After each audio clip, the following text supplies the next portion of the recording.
Andrea Leadsom, meanwhile, has reportedly been meeting with the likes of Michael Gove, Liam Fox, Chris Grayling. Sorry, here's my question, right? What I don't understand about Brexit is this, all right? Of all the people involved, all this lot, all a bunch of utter fuck-ups, but out of them all, where the fuck is David Cameron? I mean, what's his take on all this, I wonder? I just don't understand why David Cameron isn't the most hated man in the country right now. I mean, he's just never mentioned. Yeah, I know he's no longer in government. I'm just asking, why does no one ever talk about what a fucking cunt David Cameron is all I'm saying. I thought Tony Blair would take some beating in the number 10 alumni of snivelling shits, but you, Mr. Cameron, you take the soggy biscuit.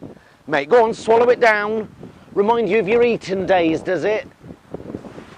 You paved the way for this shower of shit and then left it to be cleaned up by Theresa May, a woman who looks like a startled mountain goat.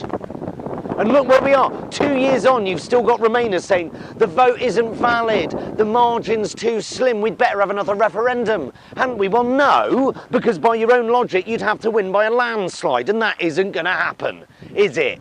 That ship has sailed, I'm afraid. 2 years on, and these are the three options. Okay, we could have another referendum and do untold damage to democracy and the public trust in our political system. 2, we could end up with no deal, which could very well crash our economy. Or we could end up with May's deal, which is, of course, just fucking awful. The worst of all worlds, and satisfies nobody apart from the EU, of course. Those are the options, basically.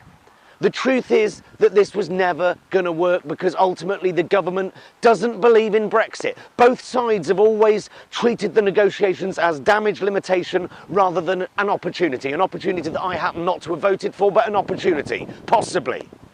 You can't negotiate a deal that you don't want. That's how we all fucked up. We never even tried. No one tried to make it work. No one. Fuck's sake, you even got 2 Brexit secretaries resigning over a deal that they supposedly negotiated. Corbyn goes on TV and says Brexit can't be stopped. His Brexit secretary, Keir Starmer, says it can be stopped. So if you vote Labour, are you voting for or against Brexit? If you're a Tory, the Tories, even if they end up with a Brexiteer leader, most Tory MPs voted Remain. So if you vote Tory, are you voting for or against Brexit? I haven't got a fucking clue. But personally, I blame David Cameron for being the posh, Etonian, pig-fucking shit-weasel that he is for getting us into this state in the first place. Where was I? What a cunt. Yeah, something about Andrea Leadsom. Okay. Yeah, I'll go for another. Sure. Well, here in Westminster...